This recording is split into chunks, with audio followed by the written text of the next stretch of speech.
வணக்கம் அம்மனோர்களே, ஜேமலிருந்து உங்கள் தரன்.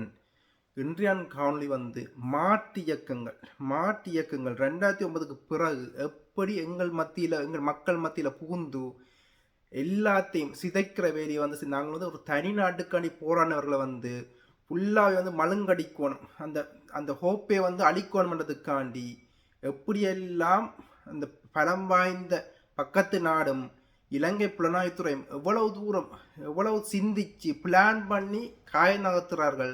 ஆனால் எங்கட மக்கள் கண்மூடிக்கொண்டு இழிச்ச வாய்களா இந்த மாட்டியக்கத்தவர்கள் அவர்கள் சொல்ற கதைகளை நம்பிக்கொண்டு அவர்கள் வடிவா எல்லாத்தையும் புத்தகங்கள் வாசிச்சு புலனாய்வுத்துறையில் நல்ல படிப்பிக்கப்பட்டு இங்கே டிக்டாக்ல லைவ் போட்டு கொண்டு இருக்கிறார்கள்.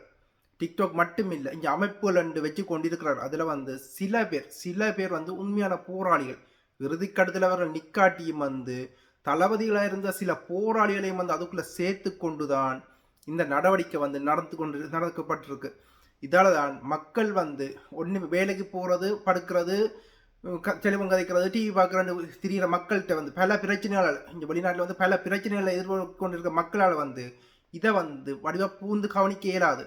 அதை இவர்கள் பயன்படுத்தி நல்லா மக்களோட மண்டையை கழுவி கொண்டு இந்த 2009 போர் முடிஞ்ச அப்புறம் நல்லா மக்களோட மண்டையை கழுவி கொண்டு இருக்கிறார்கள். அதே முதல் இருந்தவர்களும் இயக்கத்தின் பணத்தை எப்படி சுருட்டலாம், எப்படி களவெடுக்கலாம், எப்படி இந்த அதுக்கான விளக்கங்களை கொடுக்காமல் எப்படி தப்பிக்கலாம்னு யோசிக்கிறபடியால் இது இவர்களுக்கு ஒரு நல்ல வாய்ப்பாக இருக்குது.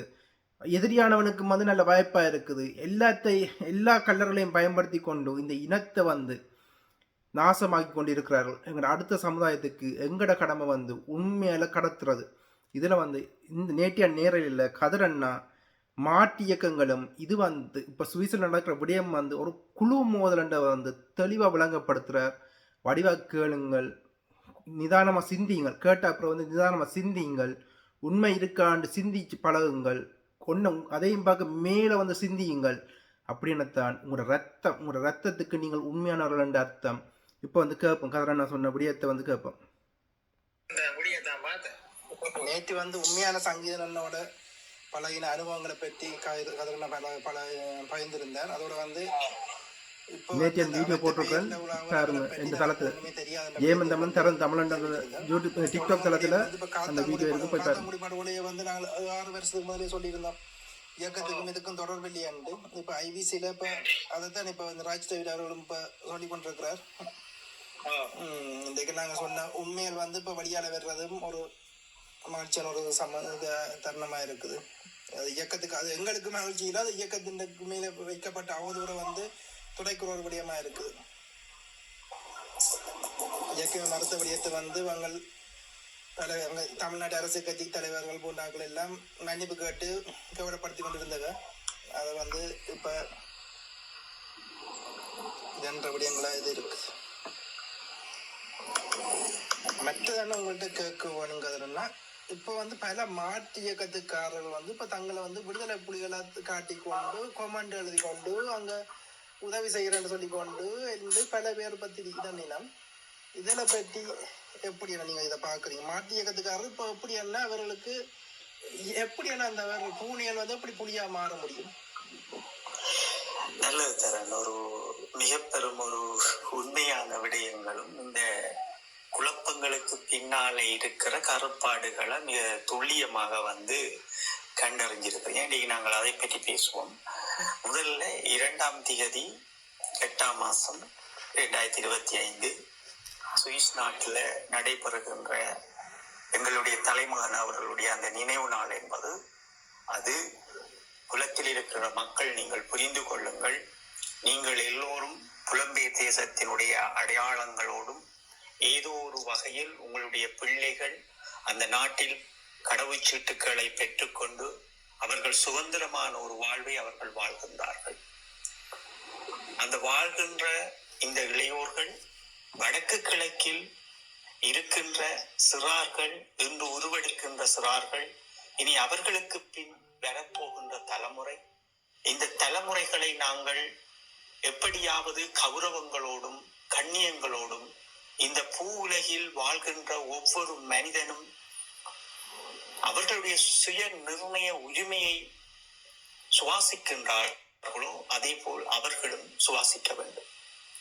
அப்ப அதற்கு நாங்கள் ஒரு மிக பெரும் எழுச்சிகளோடு ஒரு ஈழத்தமிழன் ஒரு அரசியலை உருவாக்க வேண்டும். அது மிக பெரும் பலமாக இருக்க வேண்டும். அந்த பலம் எங்களுடைய தலைமகன் அவர்களின் நினைவுகளோடு எழுந்து நிற்கும் நாளாக இருக்க வேண்டும். அதுதான் எங்களிடம் இருக்கின்ற இறுதி ஆயுதம் நாம் ஒற்றுமையாகுவதற்கு என்பதை உங்களிடம் மிக தெளிவாகவும், வருங்காலத்தில் இருக்கின்ற தலைமுறைக்கு தவறுகள் இழைத்து விடாதீர்கள். நீங்கள் விளக்கேற்றுவதால் அது தேசிய தலைவர் மீது நீங்கள் வைக்கின்ற பாசம் கிடையாது. 2 குழுக்களுக்காக நீங்கள் அடிபட்டுக் கொண்டிருக்கின்றீர்கள். உடன் இதை நிறுத்திவிட்டு அடுத்த இளம் சமூகத்தை நாங்கள் எப்படி கட்டி எழுப்ப வேண்டும் என்பதை சிந்தியுங்கள். அப்ப நாங்கள் விடயத்துக்குள்ள போவோம்.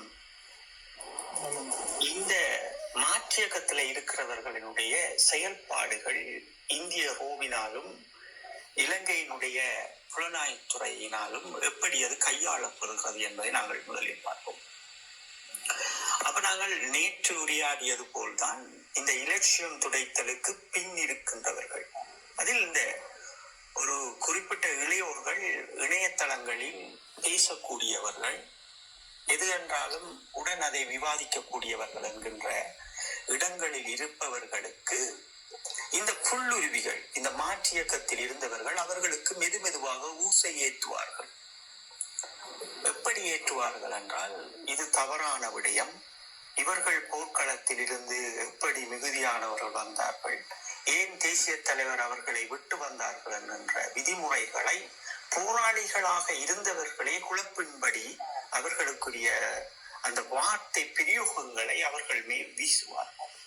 அப்ப இந்த வீசுகின்ற போது இந்த ஊடகத்தில் பயணிப்பவர்களுக்கு அது புரியாமல் இவர்கள் நின்று கொண்டு தங்களோடு தங்கள் தலைமைக்கு கீழ் நின்று போராடியவர்களை தொடர்ச்சியாக விமர்சிப்பார்கள். அப்ப அந்த விமர்சனங்களுக்கு முன் அவர்களிடம் இவர்கள் மனம் துறந்து பேச வேண்டிய விடயங்களும் கௌரவப்படுத்த வேண்டிய விடயங்களும் என்று நாங்கள் பார்க்கின்ற போது எங்களுடைய மீதகு அவர்கள், அப்ப இது நடைபெறுகின்ற நிகழ்வு என்பது எங்களுடைய மீதகு அவர்கள். இப்ப ஒரு போராளிக்கு இந்த நிகழ்வு நிறைவேறப்படவில்லை. ஏன் நிறைவேறப்படவில்லை? இதே புலத்தில் புலனாய்வு துறையில் இருந்த ஒருவருக்கு வீர வணக்கம் செலுத்துகின்ற போது மற்ற கையளிக்கப்பட்ட மாவீர குடும்பத்தை எவரும் யோசித்தவர்களும் அல்ல, களமுனையில் இறுதியாக மடிந்த போராளிகளையும் யாரும் யோசித்தவர்கள் அல்ல, அல்லது காணாமலாக்கப்பட்டவர்களையும் யாரும் யோசித்தவர்கள் அல்ல. இதற்கு பிறகு சிறையிலிருந்து வந்து உயிர்களை இயற்கையாக ஏந்தி கொண்டவர்களையும் யாரும் நினைத்ததும் அல்ல. அப்ப இந்த தலைமகனுடைய பிரச்சனையில் மட்டும் இவர்கள் வந்து நிற்பதைத்தான் நாங்கள் மிக தெளிவாக புரிந்து கொள்ள வேண்டிய தேவை இருக்கிறார். அப்ப இவர்கள் வீர வணக்கம் தேசிய தலைவர் அவர்களுக்கு நிகழ்த்த வேண்டும் என்று வெளிக்கிடும் போதே இந்த ஒட்டுக்குழுக்கள், இந்த மாற்று அமைப்பில் இருந்தவர்கள் இந்த நடவடிக்கையை எப்படியாவது போராளிகளையும் மக்களையும் இந்த இடத்தில் வைத்து அடித்து எவ்வளவுக்கு பிளவுபடுத்த வேண்டுமோ அவ்வளவுக்கு பிளவுபடுத்துவதற்கு ஒரு காய் நகர்த்தலை மேற்கொள்கிறார்கள். அதுதான் இந்த ஊடகத்தில் வந்து நின்று கொண்டு அவர்கள் யார் என்று தெரியாமல் அவர்கள் இவர்களை எங்களுடைய போராளிகளையே விமர்சித்துக் கொண்டிருப்பார்கள். அதில் எப்படி விமர்சிப்பார்கள் என்றால், இந்த இறுதி களமுனையினுடைய வடிவம் அவர்களுக்கு விளங்க போறது அல்ல. முதலில் இந்த இறுதி களமுனையினுடைய வடிவங்கள் என்ன, அந்த மக்கள் எப்படி ஒவ்வொருவர்களாக அவர்கள் தங்களுடைய உயிர்களை காப்பாற்ற வேண்டும் என்றார்கள். இறுதியாக தேசிய தலைவர் எடுத்த முடிவுகளும் அதற்கு பின் இந்த போராளிகளினுடைய நிலைமைகளையும் இன்னும் யாரும் புரிந்து கொண்டவர்கள் அல்ல. நாங்கள் தொடர்ச்சியாக பேசுகின்றோம் என்னவென்றால், இந்த போராளிகள், இறுதி களமுனையில் நின்ற போராளிகள், தேசிய தலைவர் அவர்களும் இந்த போராளிகளும் எப்படி சிறையுண்டோம், எப்படி கைது செய்யப்பட்டோம் என்கின்ற ஒரு இயற்கை அங்கே இருக்கிறது. அந்த இயற்கையை மாண்புகளை மீறி எதுவும் செய்ய முடியாது.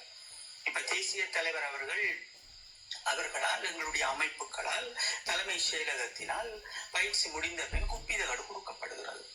அப்ப அந்த குப்பிதகடு கொடுக்கப்படுகிறது என்றால், அவர் கைது செய்யப்படுகின்ற போது அவர் குப்பி கடித்து சாக வேண்டும் அல்லது சுட்டி சாக வேண்டும் என்ற மரபு இருந்தது. ஆனா ஆனால் 17ஆம் தேதி காலை 12 மணிக்குள் 11 சொச்சத்துக்குள் களமுனையில் இருந்தவர்களுடைய தொடர்பு எல்லாமே துண்டிக்கப்படுகிறது. அப்ப இதற்கு பிறகு அந்த தொடர்புகள் துண்டிக்கப்பட்ட பிறகு யார் என்ன செய்வார்கள்? அரசியல் துறையில் பணியாற்றியவர்கள், வருவாய்த்துறையில் பணியாற்றியவர்கள், காவல்துறையில் பணியாற்றியவர்கள், களமுனையில் நின்றவர்கள், இவர்கள் எதுவுமே இல்லாமல் குப்பியை கடித்து அந்த உயிரை ஒரு களமுனையில் 4 பேரை கொண்டு விட்டு சாகுவதற்கு முற்படுவார்களா அல்லது மௌனமாக்கப்படுவார்களா? தங்களுடைய தலைமையினுடைய தொடர்பு அந்த கொமாண்ட் அவர்களுக்கு பொறுப்பாக நின்றவர்கள் எல்லோரும் அங்கே துண்டாடப்படுகிறது.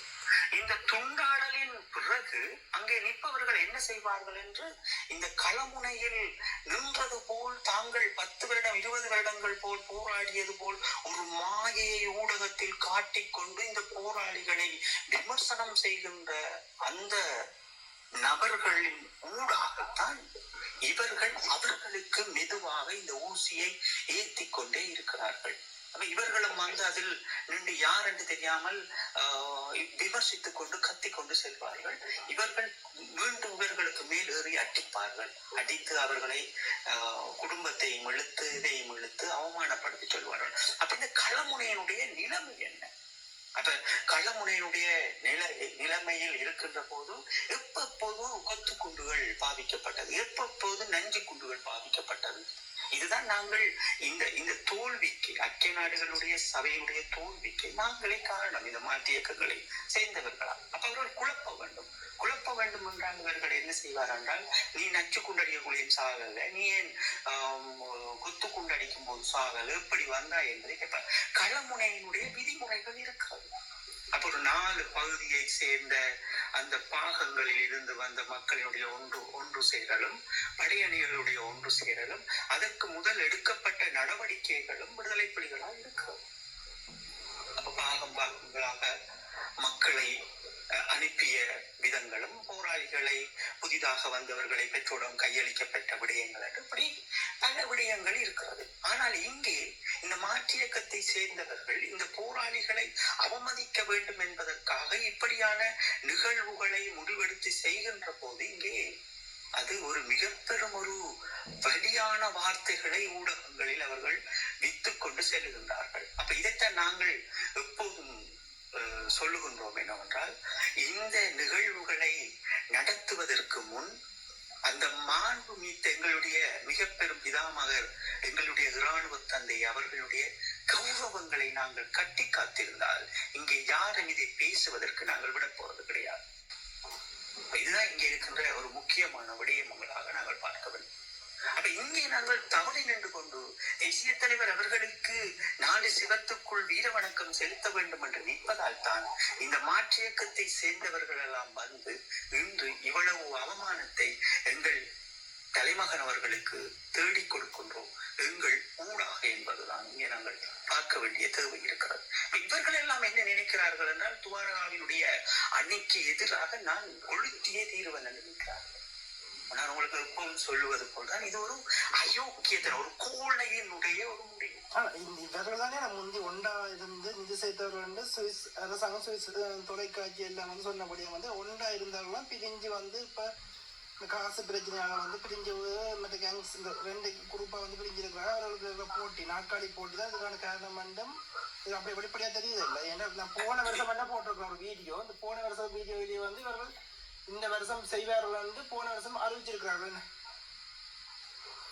இதுல இருக்கிற முக்கியமான தர நீங்க சொல்வது போல், இது ஒருவர்களாக அவர்கள் இருவர்களாக மாறி 2 அணிகளாக மாறி, பிறகு அவர்கள் 3 அணிகளாக மாறி இன்று 4 அணிகளாக மாறிக்கொண்டிருக்கிறார்கள். இதில் இருக்கிற உண்மை விடயம் என்னவென்றால் தரன், இதுதான் அந்த இலட்சியம் துடைத்தல், கையாளப்பெறுதல். இந்த கையாளப்பெறுதல் என்றால் தரன் உடைக்க வேண்டும், எல்லாரையும் உடைக்க வேண்டும். இவர்களே தோராவை கொண்டு வருவது போல் நாடகம் ஆடியவர்களும் அவர்களோடு சேர்ந்து நின்றவர்களும் அதை உருவாக்கி இருக்க மாட்டார்கள், டெலிவன் போட்டு கதைத்திருக்க மாட்டார்கள். முதலில் நாங்கள் புரிந்து கொள்ளணும். இப்ப களமுனையில் நின்ற 17ஆம் தேதி வந்த ஒரு போராளி, ஒரு மகன், ஒரு குடிமகன், அவனுக்கு தெரியும் களமுனையினுடைய விவரம் என்பது அவனுக்கு தெரியும். இறுதி வரை அந்த களமுனையில் இருந்த மக்கள் என்றால் எங்களுடைய பெற்றோர், எங்களுடைய சகோதரங்களுக்கும், அதே இவர்கள் எவர் வந்தாலும் துவாரகா நான் பேசுகிறேன் என்றால் இவர்கள் அந்த பேச்சை அந்த இடத்தில் மறுதளித்து விட்டு அதை போராளிகளுக்கு தெரியப்படுத்தி இந்த பிரச்சனையை அன்றே முற்றுப்புள்ளி வைத்திருக்க வேண்டும். இது பல ஆண்டுகளாக நடைபெற்று அந்த மாமனிதரினுடைய புதல்வியாருக்கு அவமானங்களை தேடி கொடுத்து சென்ற பின் அடுத்த கட்டங்களாக நகரப்படுற காய் நகர்த்தல் தேசிய தலைவர் அவர்களுக்கு ஓடி ஓடி வந்து வீர வணக்கம் செலுத்த நினைக்கின்றார்கள். அப்ப இது யாரால் நிகழ்த்தப்படுகிறது? இது யாரால் துண்டாடப்படுகிறது? அப்ப இவர்கள் ஒரு வேலை செய்ய விட போறது அல்ல யாரும். இப்ப அதை நான் உங்களுக்கு சொல்லுவேன். என்னென்னால் இந்த அரசாங்கம் வருவதற்கு முன், அதாவது கோத்த ராஜபக்சனுடைய அரசாங்கமாக இருந்தாலும் சரி, மஹிந்த ராஜபக்சனுடைய அரசாங்கமாக இருந்தாலும் சரி, அதுக்கு முந்தைய சந்திரிகா இருந்தாலும் சரி, அல்லது இன்னும் ஒருவர் இருந்தார் அவராக இருந்தாலும் சரி, இப்படி பலர் இருந்தாலும் என்ன சிங்கள அரசியல்வாதிகளுக்கும் சிங்கள மக்களுக்கும் ஒரு பயம் இருந்தது என்றால், புலத்தில் இருப்பவர்கள் மிக இறுக்கமானவர்கள் இந்த போராட்டத்தை எப்படியே உருவாக்கி விடுவார்கள், கட்டமைப்புகளை அவர்கள் கொண்டு வந்து இறக்குவார்கள் என்ற ஒரு மிக பெரும் பயம் இருந்தது. அந்த பயத்தை உடைக்க வேண்டும் என்றால் இங்கே இருக்கின்ற இந்த போராளிகள், இந்த விடுதலை புலிகளினுடைய பினாமிகள், இந்த சொத்துக்களை விழுங்கி இருக்கின்ற இந்த முதலைகள் எல்லாம் துண்டாடப்பட வேண்டிய தேவை இருக்கிறது. அப்ப அதுதான் அவர்களுக்கு இப்படியானவர்களை இந்த நிகழ்வு செய்ய வேண்டும் என்று சிலர் நின்று கொண்டு இது செய்யத்தான் வேண்டும் என்று அவர் ஒற்ற காலில் நிற்பார்கள். என்னால் அவர்களுக்கு கொடுக்கப்பட்ட அஜெண்டா அவர்களுக்கு தெரியாதவர்கள் போய் சிக்கொண்டு இந்த அணிக்காக நான் செய்வேன் என்று ஒன்று நிற்பார்கள். அவர்களுக்கு எதுவுமே நடக்க போறதில்லை. ஒரு கௌரவ பிரச்சனை போன்று. இப்ப எனக்கு இப்ப அதான் ஒரு கௌரவ பிரச்சனை. நான் இப்ப சிலாக்களுக்கு இருக்கும் அந்த அது ஊரில் இருந்தே வாரது. என்னுடைய அண்ணா ஒரு வீடு கட்டிட்டார் புதுசாண்டா, தம்பியார் கட்டட்டும், நான் கட்டி காட்டுறோம் 2 மாடியே. அப்படித்தான் இப்ப யாழ்ப்பாணத்துல நடக்கு. ஈரப்பதங்கள் எல்லாம் இல்லாமல் காஞ்சி போய் கிடக்கு. அப்ப அதுதான். அப்ப இப்படியான இந்த கோமாளித்தனங்களால் தான் இன்று வந்து இந்த 4 சிவத்துக்குள் தேசிய தலைவரை முடக்க நினைக்கின்றார்கள். இதற்கு முற்று முழுதாக பின்னுக்கு நின்று வேலை செய்வது இது இந்திய அரசாங்கத்தினுடைய நிகழ்ச்சி நிரலும், இந்திய நிகழ்ச்சி நிரலும், இந்த ஒட்டுக்குழுக்கள், அதாவது இந்த மாற்று இயக்கத்தில் இருந்த இந்த கருப்பாடுகள் தான் இவர்களை மேய்ந்து கொண்டிருக்கிறார்கள். ஊடகத்தில் ஊடக பரப்பில் மேய்வதும் அவமானப்படுத்துவதும் இந்த வார்த்தை பிரயோகங்களை இந்த கரப்பாடுகள், அவர்களினுடைய ஐடென்டிட்டி யார் என்றே தெரியாது. யார் என்றது எங்களுடைய தேடலின்படி பலரானவர்களினுடைய இது வந்து எங்களுடைய நாங்கள் இங்க வந்த பிறகு பல ஆய்வுகளை செய்கின்றோம். இந்த ஊடகத்தில் பேசுபவர்களினுடைய பட்டியலை பார்த்து அந்த பட்டியலின் ஊடாக இது பண்ணோம்னு சொன்னால் உண்மையிலே யார் என்று தெரியாதவர்கள், முழுக்க பொய்களை பேசிக்கொண்டு நிற்பவர்கள். அப்ப இறுதி களமுனையினுடைய வடிவத்தை புரிந்து கொள்ளாமல் நீ எப்படி கொத்துக்குண்டில் சாகவில்லை, நீ எப்படி இறுதி சாகி என் தலைவரை விட்டு வந்த தலைவருக்கு அருகில் நின்று போராடுவது இல்லை ஒரு தளபதி. அப்ப தலைவரை பாதுகாப்பது என்ற ஒரு விடயத்துக்குள் தலைவர் 10 போராளிகளை வைத்து அவர் இருப்பவர் அல்ல. இறுதி களமுனையை நாங்கள் முதலில் யோசிக்க வேண்டும். அப்ப இவர்களுக்கு அடியும் தெரியாது, நுனியும் தெரியாது, விடுதலை புலிகளுடைய இராணுவ மரபும் தெரியாது. இவர்கள் தமிழ் தேசியவாதி போல் நின்று இப்படித்தான் கத்திக் கொண்டிருப்பார்கள். இவர்கள் உண்மையிலேயே தமிழ் தேசியவாதிகளாக இருந்தால் இவர்கள் மக்களிடம் கருத்துக்களை எடுத்து வைப்பார்கள். இவர்களையே விமர்சிக்க வேண்டும். இவர்களுக்கும் அந்த செய்தியை சொல்லட்டும். இன்று வந்திருக்கின்ற ஊடகத்தில் வந்திருக்கின்ற தயாபரணா அவர்களாக இருந்தாலும் சரி, அல்லது வேற புலவர் அவர்களாக இருந்தாலும் சரி, அல்லது யார் என்று தெரியாத ஒரு கொஞ்சம் கோமாளிகளாக இருந்தாலும் சரி, அப்ப இவர்கள் எல்லாம் வந்து சொல்வது இளங்குற்றவன் போன்றவர்கள் வந்திருப்பது. அப்ப இவர்கள் எல்லாம் செய்தியை சொல்லுங்கள். இது செய்வதால் உங்களுக்கு என்ன பிரச்சனை? நீங்கள் விமர்சனம் செய்வதால் இங்கே எதுவும் மாறிவிட போறது அல்ல. எங்கள் மக்களுக்கும் இந்த கருத்துக்கள் போக போறது அல்ல. இங்கே மீண்டும் மீண்டும் எங்களுடைய இனம் துண்டாடப்பட போகிறது. இதுதான் உண்மை. இப்ப அவர்களுடைய அறிக்கையில் விளக்கம் திட்டவட்டமாக சொல்லியிருக்கிறார்கள்.